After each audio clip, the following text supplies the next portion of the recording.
Hello, hello. Yes, hi Kumar. Yeah, now can you hear me? Yes, I can. Yes. Right, I think there's some problem. It's all right now, I think. Yeah. Right. Yeah. But what I say, as I said, what I want to do is I just want to look at some of the technical models that may come up in Mm-hmm. the paper and also Mm-hmm. to see, how it can be applicable in our case study. Right. I prepared a document, but I will share that document with you. But before sharing, I just want to see what are the technical models that can come up. You Mm-hmm. remember this Yeah. company is a company which is basically the it's a listed company maintained. Mm-hmm. So they Mm-hmm. have a board of directors, right? Mm-hmm. So we need to know. I mean, the pre-scene is not telling anything about it, but we know the role of the board. What is the role of the Mm-hmm. board?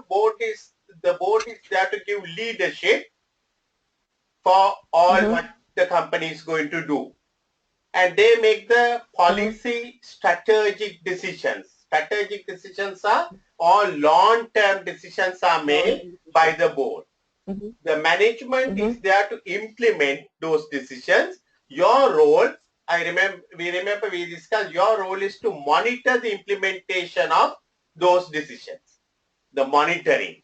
At the lower level, you implement the Yeah. decisions.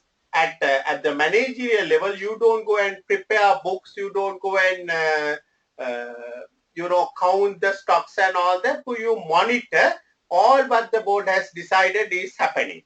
So that's your role. Right. And also, the Right. board has to make some performance assessment, the Mm. KPIs, the key performance indicators. So in the film industry, we discussed the key performance indicators will be mostly the delivery of the film on time, managing the Mm-hmm. film within the budget, Mm-hmm. also having a quality film where we can achieve our revenue targets. Mm. Yeah. So normally the revenue targets, it can be given in forms of number of dollars or whatever, or it can be given in form of the number of days the film should run as a box office hit. Right? Right. If it's a very popular film, it will run for many weeks. If it is not a popular film, it may just disappear after a couple of days or weeks or whatever it may be. So Right. Yeah. also the board is responsible. Now you are working at a middle level, but the board is responsible to monitor risk and control system. So Right. you must know what are the risks. So Sorry. already we are in a question where we have come across certain risks. What are the risks that we have come across? We came across risk of being a wrong actor. Hmm? Right. Earlier we saw a mock of risk of having wrong uh, special effects, or rather Mm-hmm. rather not monitoring the special effects properly. So that kind Right. of Yeah. risk can be there, and there can be many other risks. I think in the if I remember right, in the pre-scene there were some risks discussed. So we must know that plus all the possible risks that can come up to this company, because your role will be, sometimes they might ask, okay, Veena, these risks are there, what can we do? Now here we have a Okay. bad actor. You might have a good actor coming up and he might fall sick, you know, he might fall sick, he might die, or many things can happen. And those are the risks that we have in making a film. And I think one of the Yeah. biggest risks is in the film industry is finding money, because Yeah. you don't have all the money in the world to do many films as what you would like to do. So you have to find external investors. Finding external investors is a very, very tough one in the film industry. It all goes with your past reputation and name, Right. right? If you have been successful, so if you have a bad one film, the external investors will be very, very conscious about all that. Yeah. So those are the few problems. Just give me a second, Avina. Mm-hmm. Hello. I'm busy. Yeah, I will give you a call in about another 1 hour's time. Yeah, sure. Right, I'll give you a call.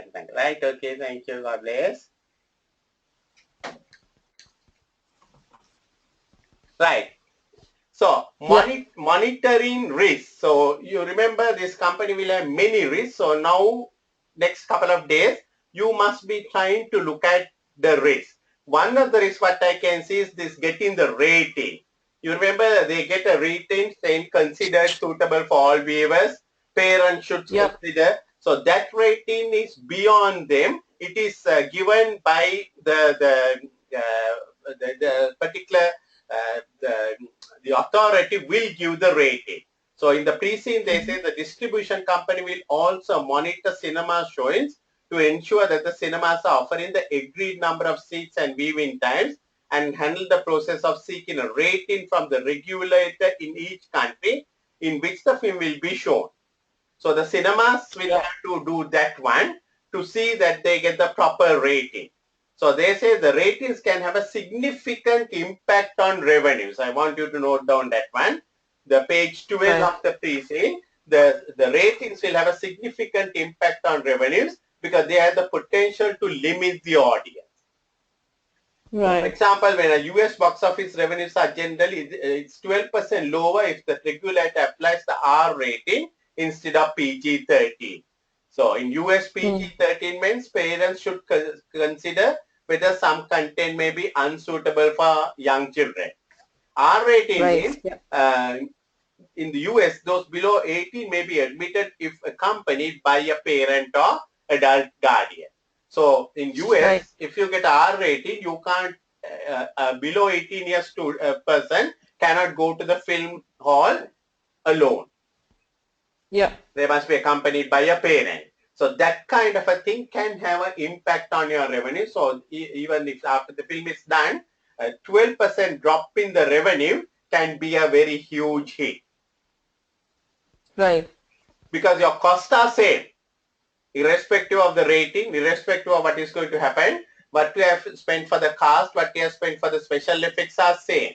The revenue can drop by this kind of a thing. So I just want you to note down that one. Surely there will be a question in this area. How can we monitor and ensure that we get the proper rating for the film?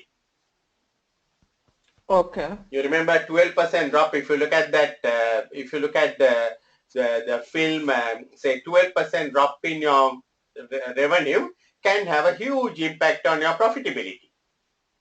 Yep. Yeah, because 12% drop because the costs are going to be the same. Say 2.6 billion was the revenue, 2,611,000 to a 12% drop is about 300,000 drop, and that will bring that profit to a loss situation. Profit is 232. It will be a loss situation if you don't get the proper rating and if the audience is not there for your film. Right.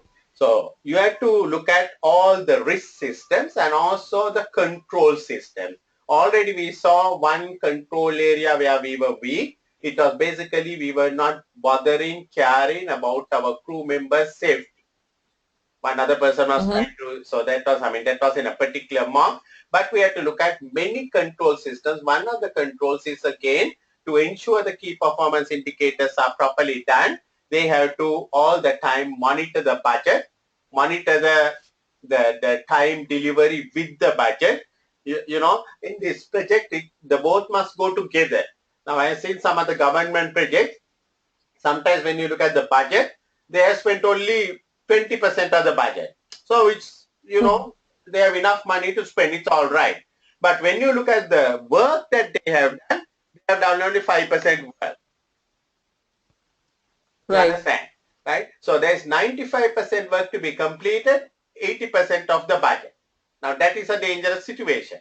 Right? So you have to be very, very careful that you go parallel the completion of the project along with the budget. So you have to set the budget in such a way for each milestone. Pre-production, the budget is 100 million or whatever, and or 20 million. And to see whether we have spent 20 million or 22 million. With the milestones, we have to prepare the budget. Right. So that's something we have to look at. Then monitoring human capital. We saw here there is no human resource department or anything in this company. So probably another suggestion you can make is to have a human resource director and a human resource, because it's not only our own employees, we are employing many people in the film industry. There can be many grievances where they should be able to come and address it. There can be many needs of them where the human resource can look after, and therefore I think human resource is a very, very important thing. Even though our actors are not permanently employed in the company, they virtually become permanent employees of the company by the fact that they will be acting on many films of our company throughout the year. Yes. Okay. Right. So yesterday I was watching one of the teledrama here, and one of the girls said, well, next 365 days she's booked with a particular television television film company, because now she's a freelancer, but for next 365 days she's fully booked with that company. So she virtually, by the fact she is fully booked, she virtually becomes an employee of that company. Or we have a responsibility to care for her. Right. Yeah. Then the next mock is also something like this: acquisitions and disposals. Now, one thing, you can acquire a company, right? You can acquire a company that is doing films, and you can acquire. The acquisition can happen middle of a year. If it happens in the middle of year, you must consolidate. If it is once you acquire, if you are going to have a controlling interest, according to IFRS 10, you must consolidate that from the date that you got the control. Okay. So generally the control is assumed if you have 50% plus voting rights of that company. Right. So that is what we call an acquisition. That can happen at the beginning of the year. It can happen any time during the year, or it may have happened much earlier before we began the financial year. Acquisition can be a company. Acquisition can be a film. Okay. Some other people would have done a film halfway through. They may not be having enough money to complete the film, and they are now saying, hey, Menteen, come and take over this film and complete it, and they want to sell the film. Okay. Right? Now that can happen in the film industry all the time, because there are some good films that is happening, but suddenly they find they don't have enough money to go through the film and complete it. Menteen being a rich company comparatively, they might come and offer the film. So you might have to do a little bit of work, not that you need to do any calculations in the managerial case study, but they might give you certain figures saying that we have to spend so much to buy the film, but we may have to incur certain more expenditure to complete the film. And once we complete the film, we can, market it at such and such a price and asking whether it is worthwhile for us to go to the film. Okay. Now, for example, maybe the already 400 million spent, or rather they are prepared to sell a half-produced film for you for 400 million. You may have to spend another 200 million to complete the film, 600 million. To market the film, maybe another 250 million, 850 million. And they might say, we can generate a revenue of 1,100 million, for example. I'm putting up some figures, right? So if you look at the 400, 200, 250, 850, 1,100, you are going to have a profit of 250 million, which looks very sound. Which looks very sound. But you being a finance person, you have to go beyond that. Can we find the 400 million? Number one. Can we find the 400 million? Because we have to pay those fellows 500 million. Right? Can we find that one? Second one, can we find the additional money we require, because it is now not part of our budget. It's something we did not plan, but it is coming up our way. Can we plan for that kind of a thing? Right. If we are going to take from our existing resources, what sacrifices we have to do for our own films which is under progress? Production. Yeah. Under production. Sometimes we might decide it's better to take this film and do, rather than doing the film what we are doing. You understand? Okay. Right? Then of course the concept of relevant costing might come. Concept of relevant Okay. costing. You might think, okay, we are going to get 250 million more. Here we have spent 150 million. Now that you can't do anything, you have to, it's a sunk cost. Right? Right. So you can look at from that angle and see, okay, it's worthwhile to go with this film, kind of a scenario you can have it. So acquisitions can come up. Also, I'm thinking it can be a joint venture, what we discussed last time. A person might come and offer a half-done film to join you as a joint venture. Already 400 million spent, another 400 million to be spent, and they invite you to come as a joint venture and do the film together. Right. So be ready for that kind of a thing. I can see something like that happening in this question paper. Also the disposals. Disposals. Now you can dispose a subsidiary. Now remember here, each film is a subsidiary. The finance company, 1 week in Moscow, is a subsidiary. Any other film they are going to do, they will have a subsidiary. Halfway through, they might decide this film is a real troublesome one, we can't do it, all the problems are there, we want to dispose it. So, you have to remember, according to IFRS 10, whenever we dispose a subsidiary, that subsidiary is no longer part of your subsidiary anymore, and therefore we have to remove it from the consolidation process. Right. But up to the point of the consolidation, up to the point where it was a subsidiary, it must be consolidated. Beyond that, it must be removed from the consolidation process. Now, Okay. if you remember your little bit of F2, you become a parent when you have anything over 50% control, right? So you might have a 80% control of a particular subsidiary, and you might decide to sell 20% of that. At the moment 80%, you might decide to sell 20% of that, maybe to raise some money, you might sell it. Now, if it comes down from 80 to 60, still it's a subsidiary. Right. You understand? It has come down, the control has come down from 80 to 60, but still it's a subsidiary. Therefore, it will be still consolidated. Okay.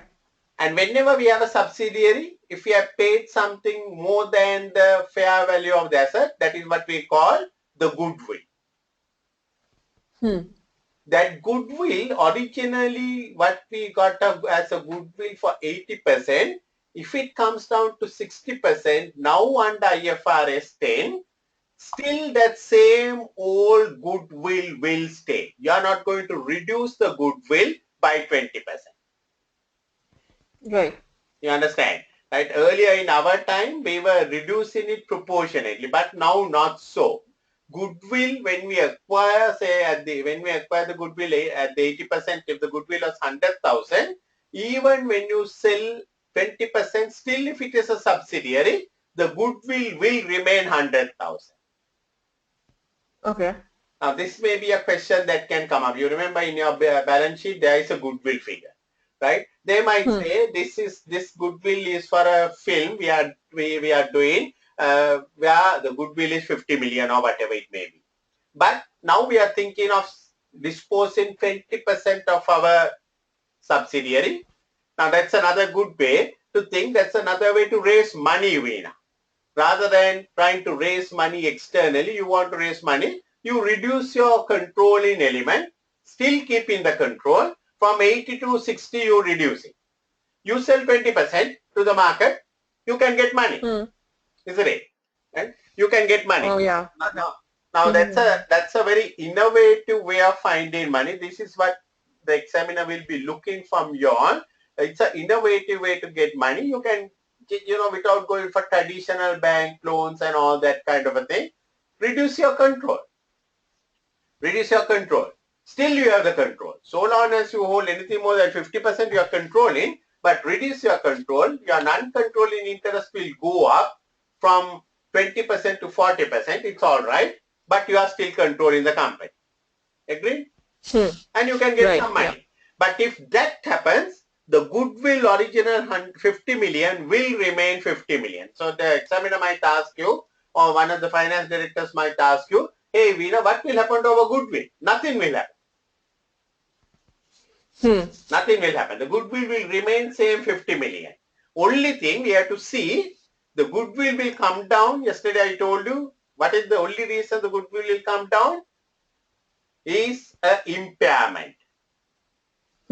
Impairment. You have to test the goodwill every year for impairment. That can happen Right. whether you have 80% control or 90% control or 100% control or 70% control. The impairment can happen. If the impairment happens, reduce the goodwill.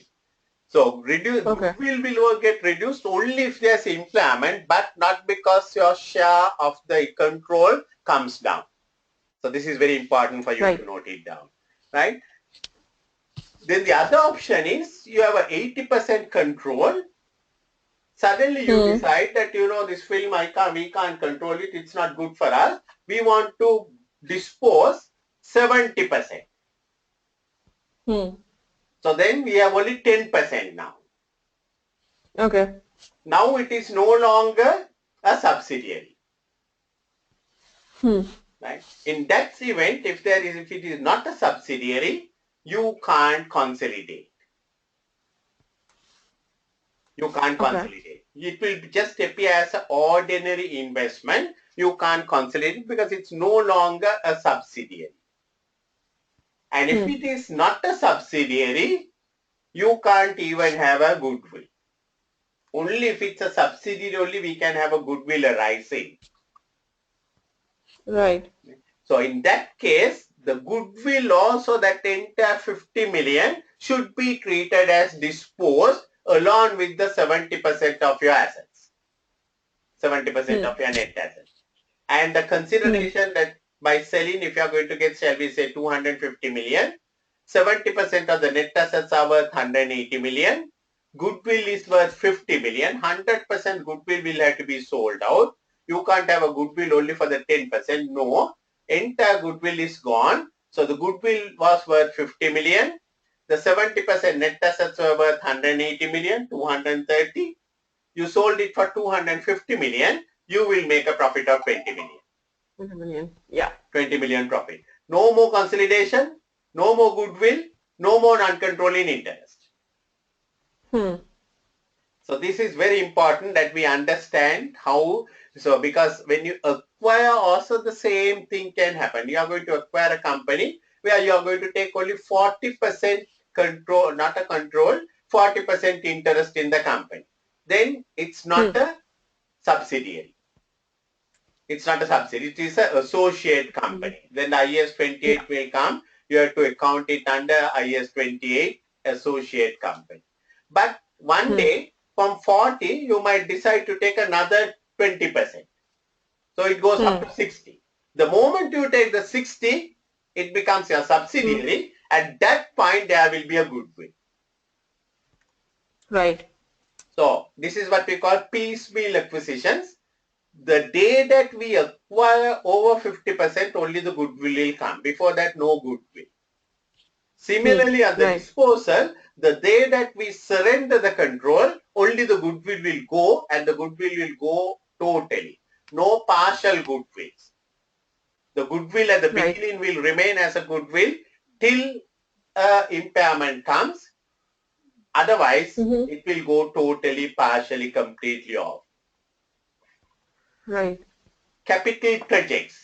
Now, I cannot see too many capital projects, but I'm thinking like, you remember they said they have expanded into a new location, and they might think of putting up a new studio or something like that, and they may give you a project report, a kind of an NPV analysis, give a positive NPV, and ask your views about the project.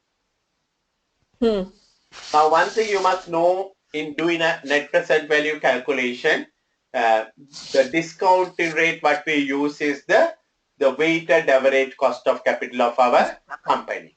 That's the discount. and that is our base, simply the cost of capital. So if the project is going to bring a positive NPV, that means the returns are much more than the cost of capital. Therefore, it's worthwhile to go to the project. Now, I remember there was one managerial case study where they gave a NPV with lot of errors. Now, the errors could be, they might give certain notes and they might ask what are the probable errors in this statement. Now, sometimes it may be, they might say that we have to spend 200 million upfront today. Today means year 0. If they go and put that under year 1, that's wrong. So they might not ask you for calculations, but they might put up certain NPV figures and ask you for obvious errors. For example, they might say your assistant that the non-qualified person has prepared, and can you go through this one and let us know what are the errors in this statement, or is it all right? Okay. So this had been always a P2 kind of a question in the earlier paper. So we will be looking something like that in our mocks. We will see, hopefully we will come across something like that. So any capital project, we must do a net present value appraisal, but not only the net present value appraisal, not only just having a positive NPV, we have to see whether we have enough funding always, right? Because we can say, yes, it's a good project, I recommend to go, but we will be looking fools when we don't have enough funds if we decide to say we are going to go ahead with the project. In that case, you must talk about the funding also. Okay.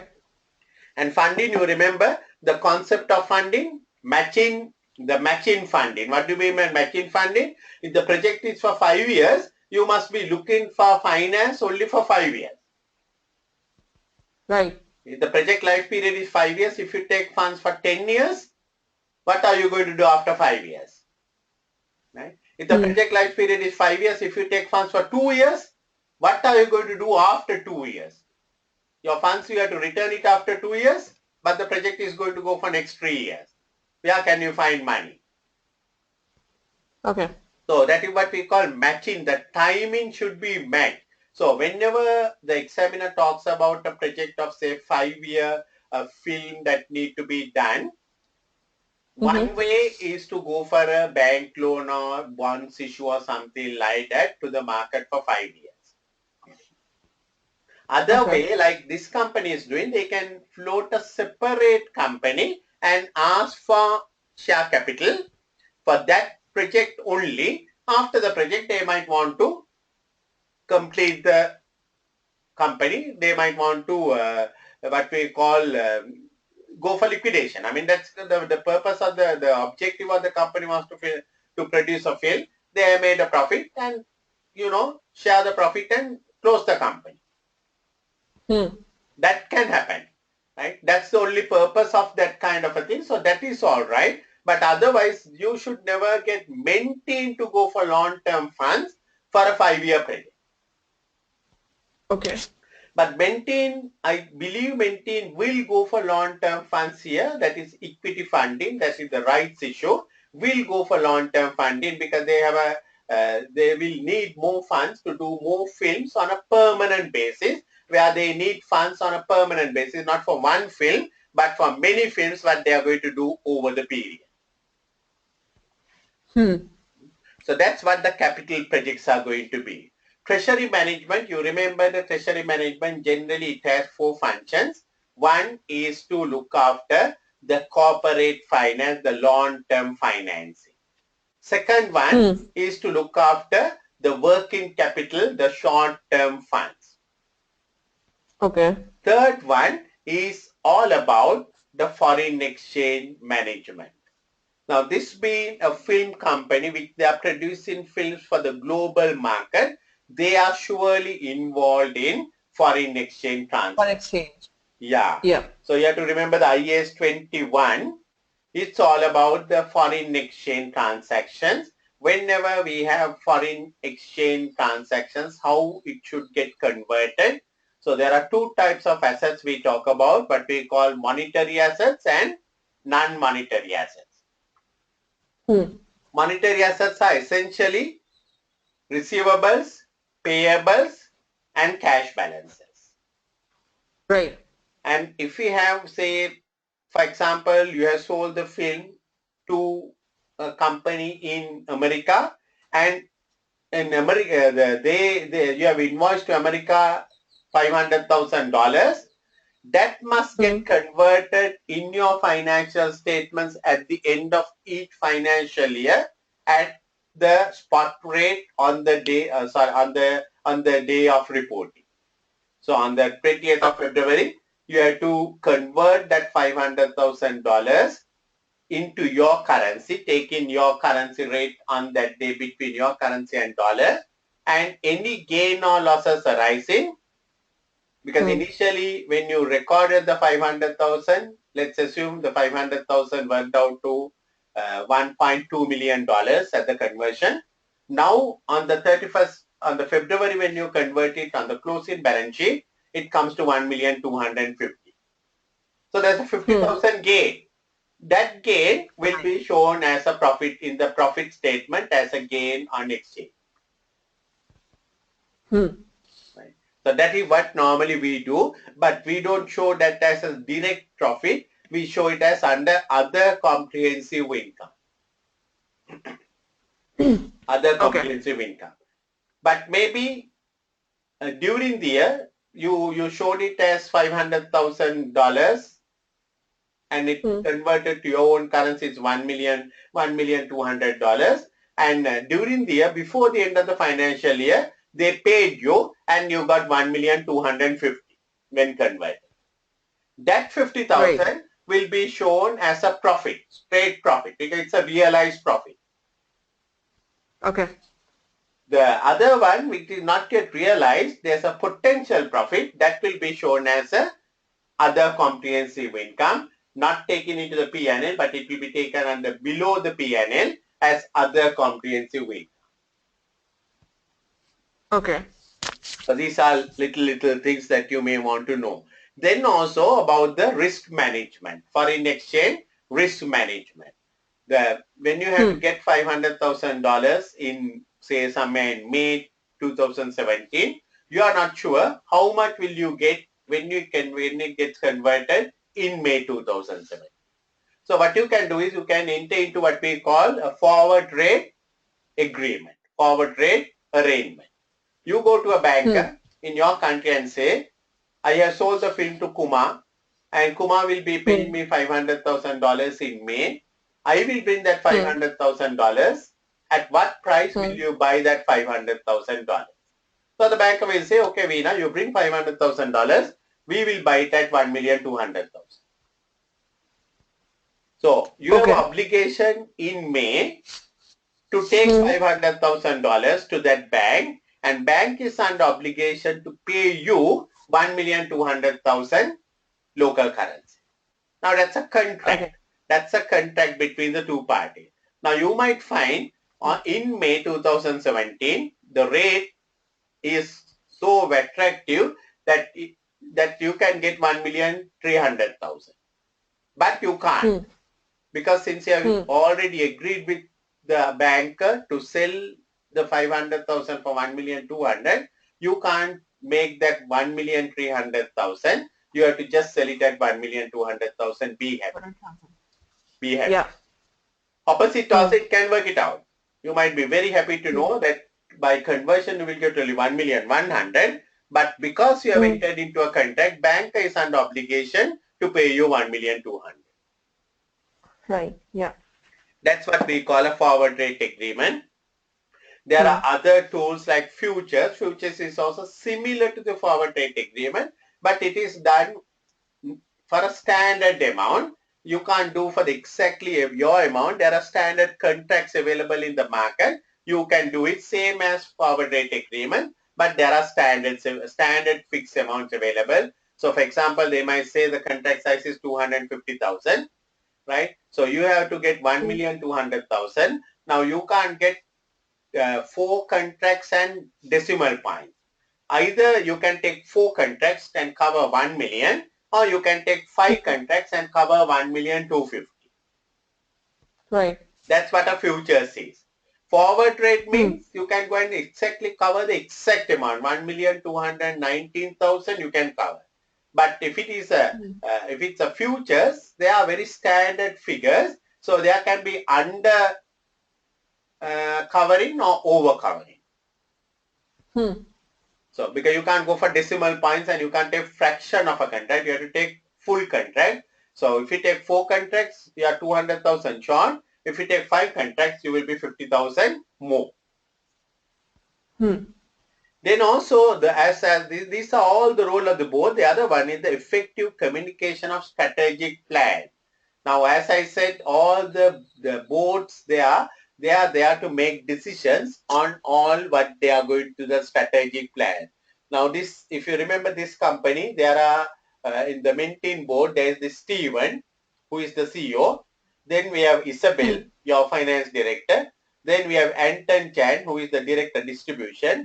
Then we have Ella, the lawyer. And then we have Eugene, who joined the board this year, who is sort of a successful film career. So there are 5 executive directors. What do you mean by executive director? They are working full-time inside the company and they are paid a remuneration.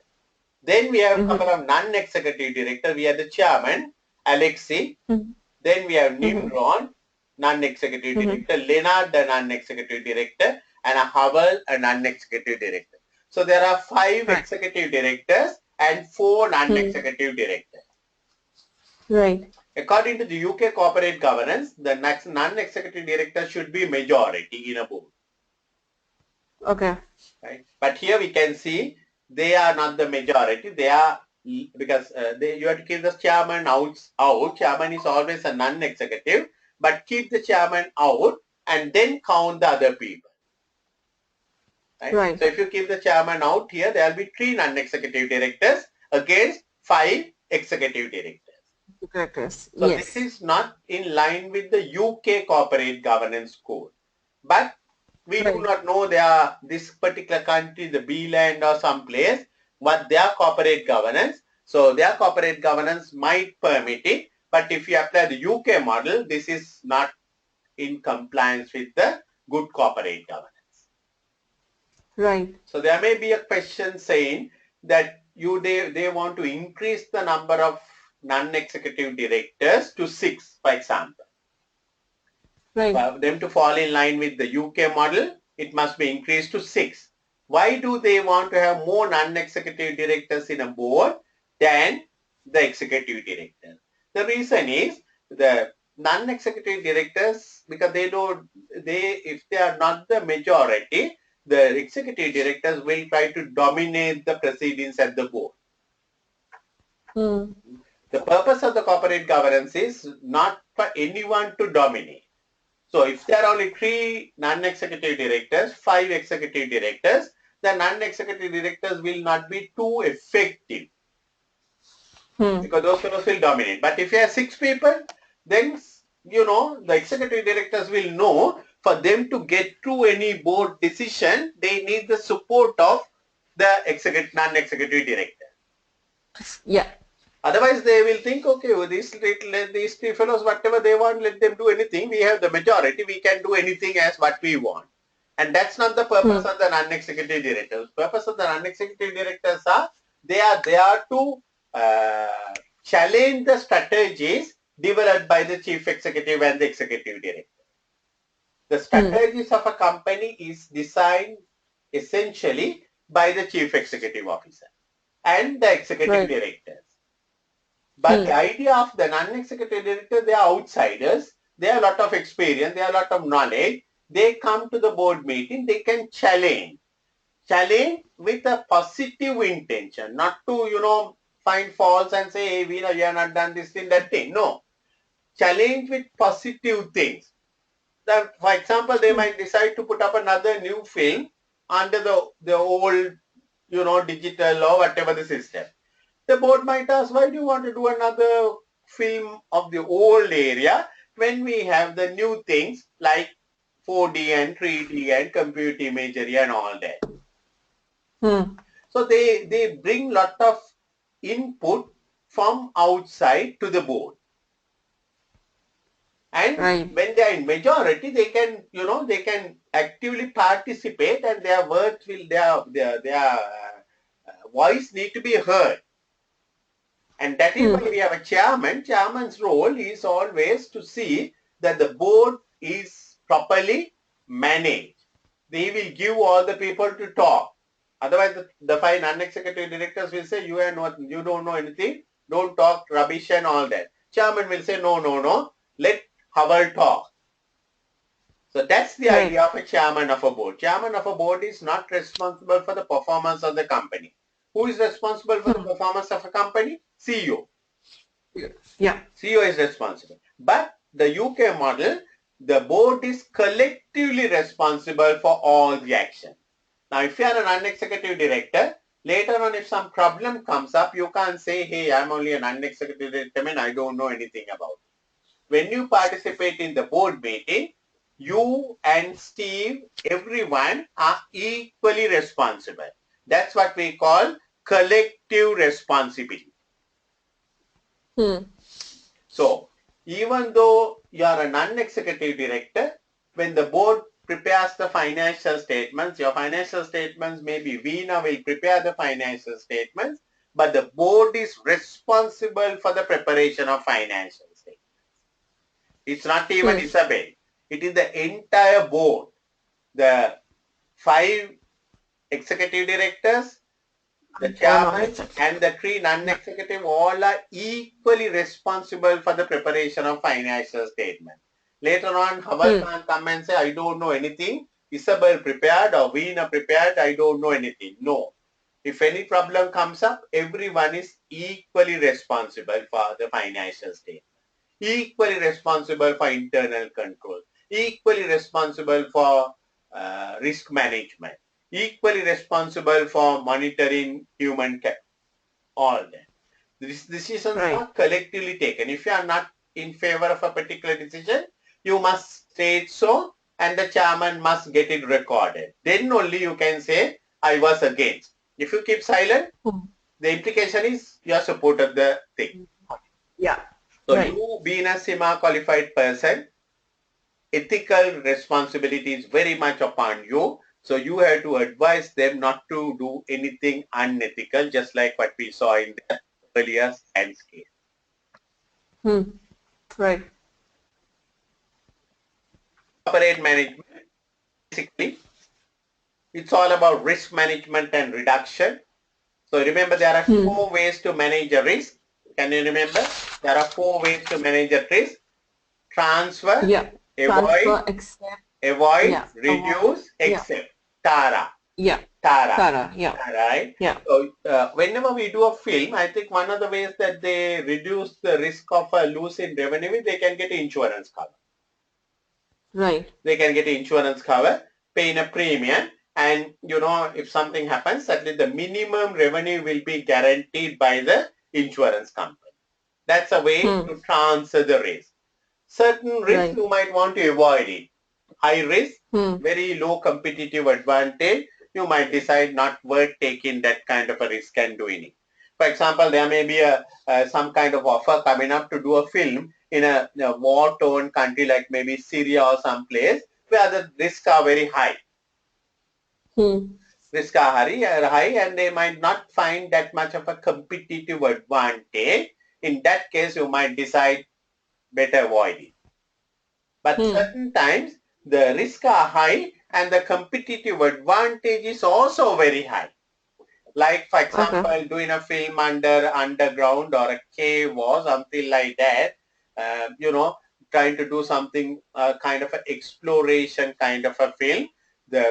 If you can do a film like that, people will watch, and the competitive advantage can be very, very high. So that kind of a thing, yes, we are always there to take a risk and do something to get that competitive advantage. We might want to reduce the possible risk, not totally avoiding, reducing. And most of the risk, how do we reduce?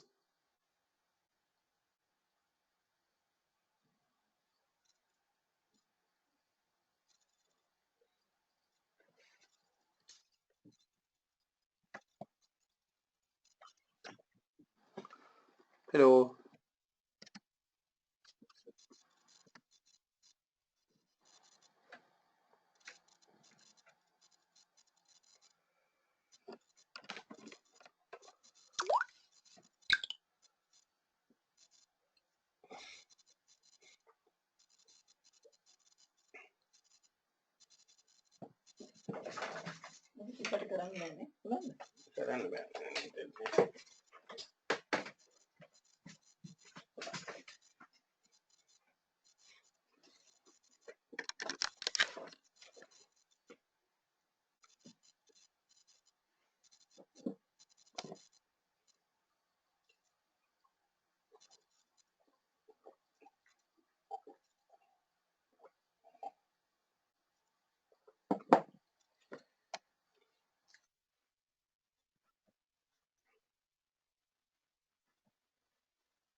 Navina.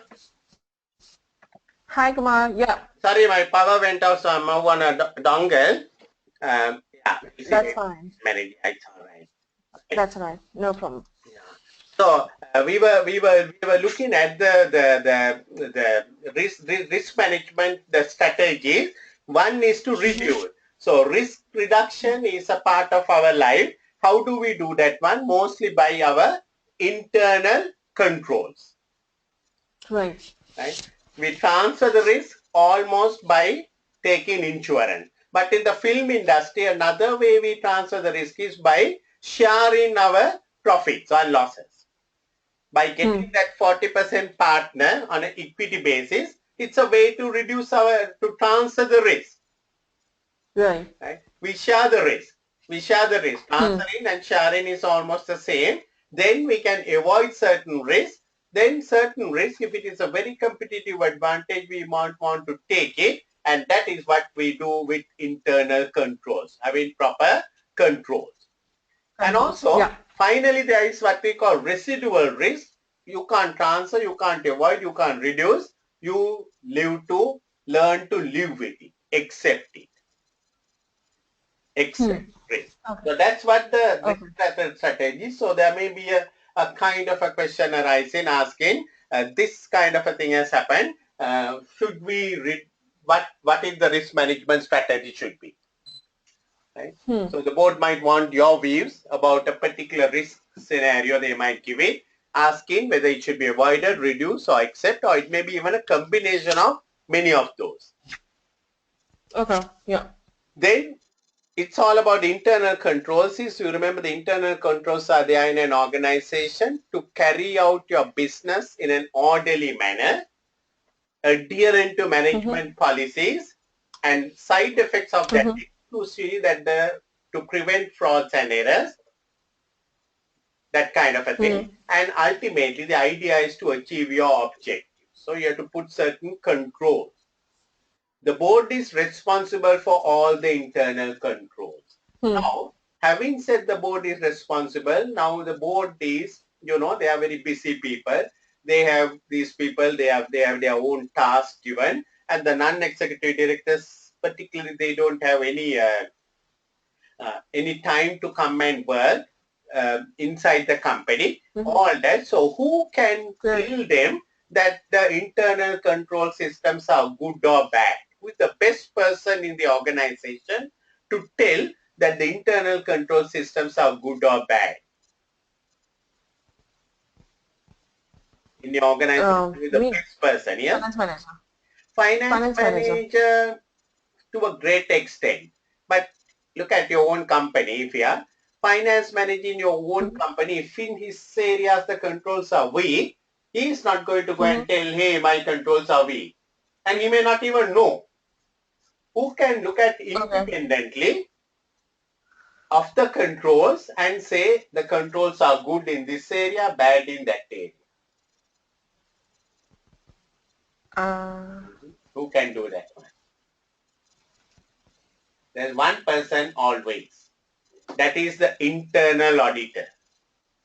Oh yeah, internal auditor. So in P3 particularly the internal auditor is a very famous character, but even in P2 he might be there. Internal auditor. What is his job? He is an employee of the company. He goes and reviews everything that is happening and will report to the directors. He is an independent person. He has lot of independence compared to the finance manager. Finance manager is under finance director, right? All the others are under various directors. Internal auditor generally reports, in the earlier setup he was reporting to the chairman, but today most of the companies he reports to the audit committee. Audit committee. What is audit committee? Audit committee is a committee inside the company. They are all non-executive directors. Now imagine if you are the internal audit of a company, right? You are part of the employee. Now you find something not happening good in Isabella's section or some other section. Now if you go and report, Isabella might get offended, something, you might lose your job also. So to protect your status, now they have appointed, now the new thing is they have audit committee. Audit committee is all non-executive directors. They might put about 3 people into the audit committee, the non-executive directors. Right. Yeah. Right. So you are much more free to go and tell them, look here, the things are not happening, because they will protect you, and they will take up in the board and say, look here, Veena, the internal audit is telling things are not happening, and that way they can do it. Now, if you look at this board, the non-executive directors in board, we have Alexei, who is the chairman, Nimrod, who is a non-executive, runs a charitable foundation, Art Foundation. Leonard is a lawyer.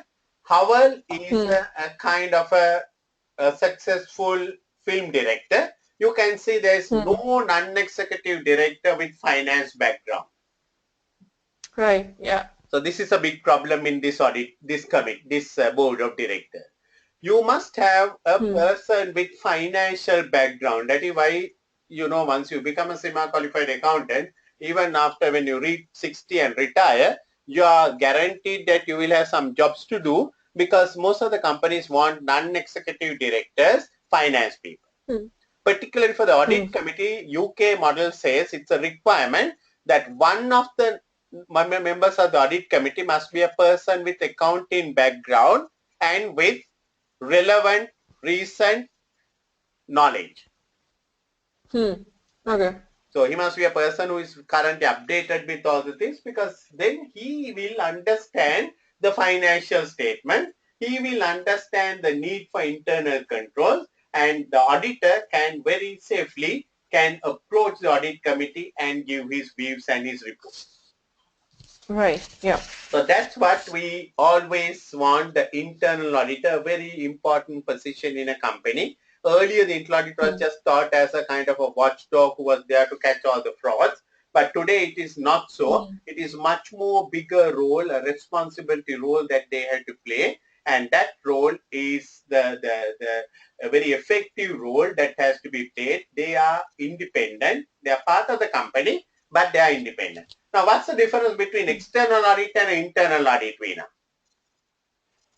External auditor are statutory auditors, Yeah. What are they doing? What are And the internal auditors doing?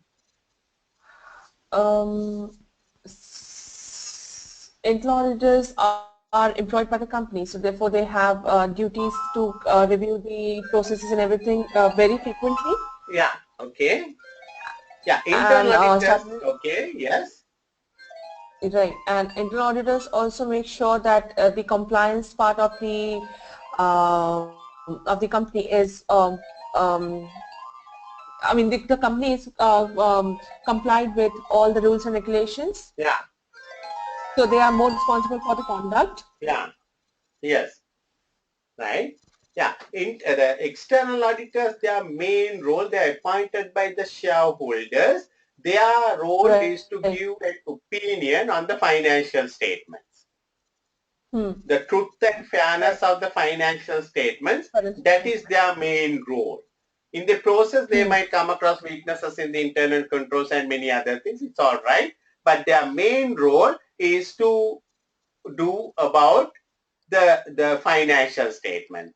Internal auditor Hmm. goes beyond that one. He will be basically a employee of the organization covering up many areas in the operations.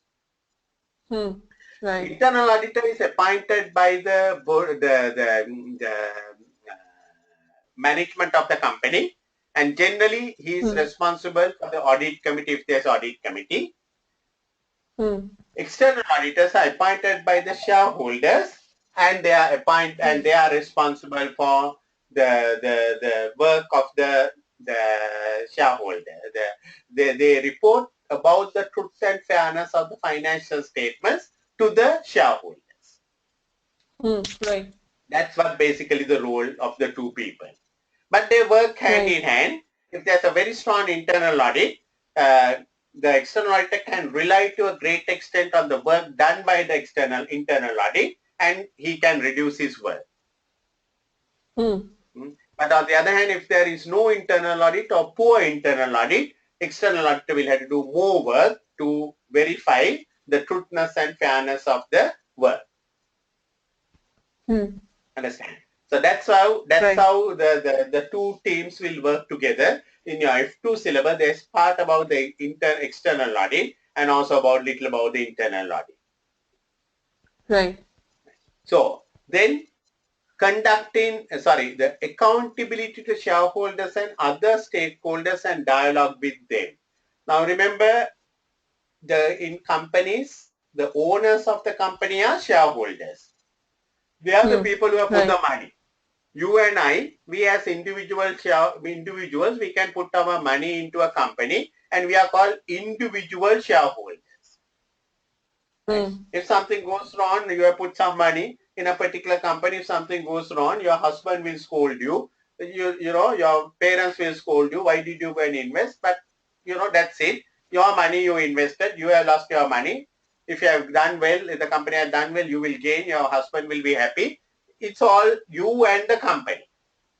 But there's Hmm. another kind of investor we call institutional investors. Who are they? Hmm. Now you might be working in a company and they are promised you a pension when you retire. Those monies, the company will give it to a so-called pension fund, and the pension Hmm. fund, they have a lot of money. They go and invest in companies, in shares. Hmm. Right. Now, if the decision to invest is taken by the pension fund, but if the investment becomes bad, who is the loser? Loser is Veena. Yeah. Right? Your pension, you will not get it on the time because some other people went and made an investment on your behalf, which was bad. Now, those people are called institutional investors. Hmm. Individual investors, institutional investors. Individual investors, they invest their money, they get the benefit or whatever, that's it. Institutional investors, they invest, Hmm. but the benefit or the drawback will be for some third party. Hmm. So, because of that, whenever there are institutional investors, they must have a very, very close interaction about the company with the company. Now, normally when we Hmm. invest money, we don't worry so long as we get a dividend. So long as we get our annual report, we are quite happy. We don't want to go and see what's happening inside the company. But that's why the corporate governance came, because a lot of companies collapse. The shareholders are not taking any active interest in the company. They put the money, that's it. But now it's the other way about. Today, there is a kind of a responsibility cast, particularly on the institutional shareholders, that there has to be a close dialogue between the board of directors and the company about what the company is happening. Right.